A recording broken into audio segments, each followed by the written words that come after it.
Emas adalah logam mulia yang memiliki nilai tinggi dan telah digunakan manusia sejak ribuan tahun lalu sebagai alat tukar, perhiasan, dan penyimpan kekayaan.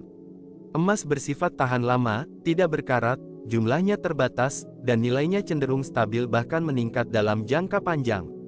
Secara sederhana, emas sama dengan harta bernilai tinggi yang tidak mudah rusak dan nilainya cenderung bertahan atau naik dalam jangka panjang. Penjelasan singkat tentang emas. Tidak berkarat dan tidak lapuk awet disimpan puluhan bahkan ratusan tahun. Jumlahnya terbatas, tidak bisa dicetak seperti uang. Diakui nilainya di seluruh dunia. Mudah dicairkan, bisa dijual kapan saja. Fungsi emas. Alat simpan kekayaan, proteksi dari inflasi. Investasi jangka panjang. Perhiasan. Cadangan nilai saat krisis ekonomi. Dalam Islam, emas dikenal sebagai dinar, dan sejak dahulu menjadi standar nilai yang adil. Banyak ulama memandang emas sebagai harta yang stabil dan aman dibanding uang kertas.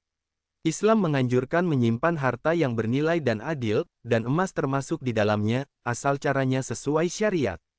Penjelasan ringkas tapi jelas. Dasar dalam Islam. Sejak zaman Nabi, emas dinar dan perak dirham digunakan sebagai alat tukar dan penyimpan nilai. Emas bukan riba, karena ia punya nilai intrinsik, bukan angka semata seperti uang kertas. Banyak ulama memandang emas sebagai harta yang stabil dan lebih aman dari inflasi. Yang dianjurkan, menyimpan emas sebagai tabungan jangka panjang, menjadikan emas sebagai penjaga nilai kekayaan, membeli emas tunai atau cicilan syari, jelas akadnya, tanpa riba dan garar. Menunaikan zakat emas bila sudah mencapai nisab dan hail. Yang tidak dianjurkan, menimbun emas tanpa menunaikan zakat. Transaksi emas yang mengandung riba, spekulasi, atau tidak jelas barangnya. Emas hanya angka, tanpa kepemilikan nyata tidak bisa diserah terimakan.